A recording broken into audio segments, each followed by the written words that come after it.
Diggs returns to Buffalo and leads Patriots to stunning 23-20 victory. Orchard Park, NY. Under the bright Sunday night lights, the crowd roared the moment Stefon Diggs stepped back onto the field he once ruled. Orchard Park knew that face, that stride, that swagger. But this time, Diggs wasn't wearing Buffalo blue. He was a Patriot, and he was there to break hearts. The night ended in silence for Bills fans and celebration for New England, as rookie kicker Andy Borregales drilled a cold-blooded 52-yard field goal with 15 seconds left on the clock. Final score, Patriots 23, Bills 20. A dagger in Buffalo's chest, delivered by the very receiver who once carried their hopes. Diggs didn't just show up, he owned the night. 10 catches, 146 yards. A performance that felt personal, especially after halftime when he torched Buffalo's secondary for 119 of those yards.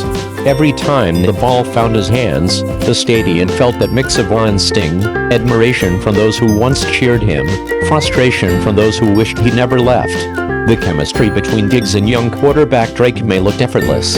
Maye, just 5 games into his second NFL season, showed the kind of poise and fire that Patriots fans haven't seen since the Brady era.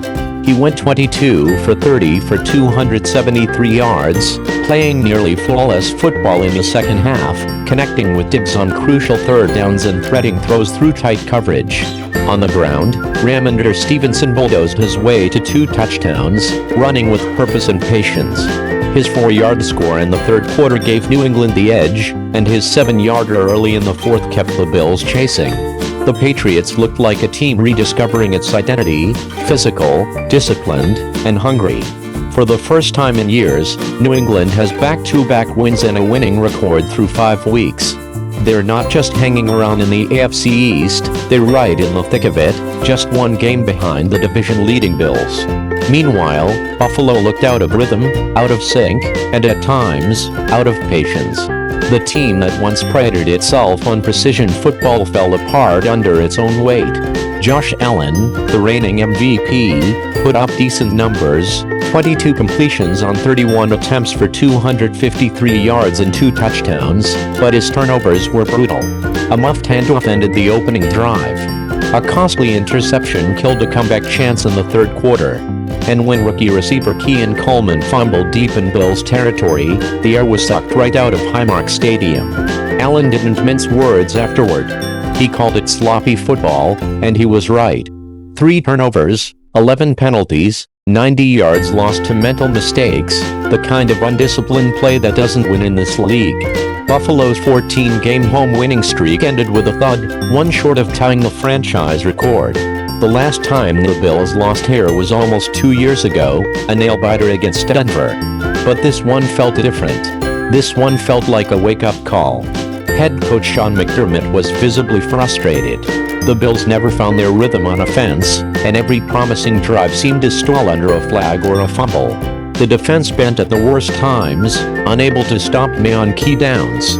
Even the crowd, one of the most passionate in football, seemed to sense the unraveling as the game went on. The Patriots, on the other hand, played with clarity. Every snap had intent. Every adjustment made sense.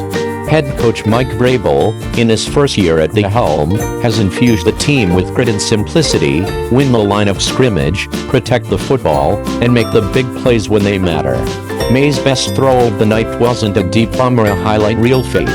It was a 12-yard escape act. With less than 2 minutes left, he dodged a collapsing pocket, spun away from a sure sack by Daquan Jones, and somehow fired a dart to Diggs along the sideline. That play flipped the momentum and set up the game-winning kick.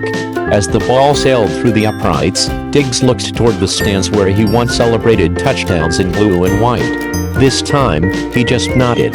No taunt, no dance, just quiet satisfaction.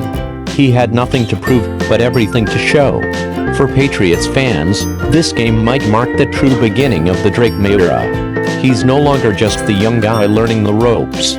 He's leading, adapting, thriving under pressure. His connection with Diggs feels natural, almost poetic, the veteran who's seen it all mentoring the kid who's ready to make his mark. The NFL landscape looks different now. With both Buffalo and Philadelphia taking their first losses of the season, the league no longer has an unbeaten team. For the first time since 2014, every franchise has tasted defeat before Week 6. Parity reigns, and the Patriots are part of that conversation again. Even the numbers tell the story of a turning point. James Cook, Buffalo's breakout running back, was bottled up all night, just 49 yards on 15 carries. His streak of 8 straight games with a rushing touchdown snapped. The Bills' offense, usually one of the most explosive in football, couldn't break 21 points. Injuries didn't help either. Linebacker Matt Milano re-aggravated his chest injury, Ed Oliver missed his 4th straight game, and the defense lacked the usual punch in the trenches. But this night belonged to New England, to the calm of Drake Maye, the power of Stevenson, and the showmanship of Stefon Diggs returning home one last time to remind Buffalo exactly what they lost. As the Patriots left the field, fans in Orchard Park watched in a mix of disbelief and reluctant respect. They knew what they just seen, not luck, not a fluke, but a message. The Patriots are back. And for Diggs, this was more than just another game. It was a statement, a return to the place that made him a star, and a performance that proved he is still one of the best showmen in football. The lights dimmed, the crowd filed out, and somewhere deep inside the visiting locker room, you could imagine Diggs smiling quietly. The city may have moved on.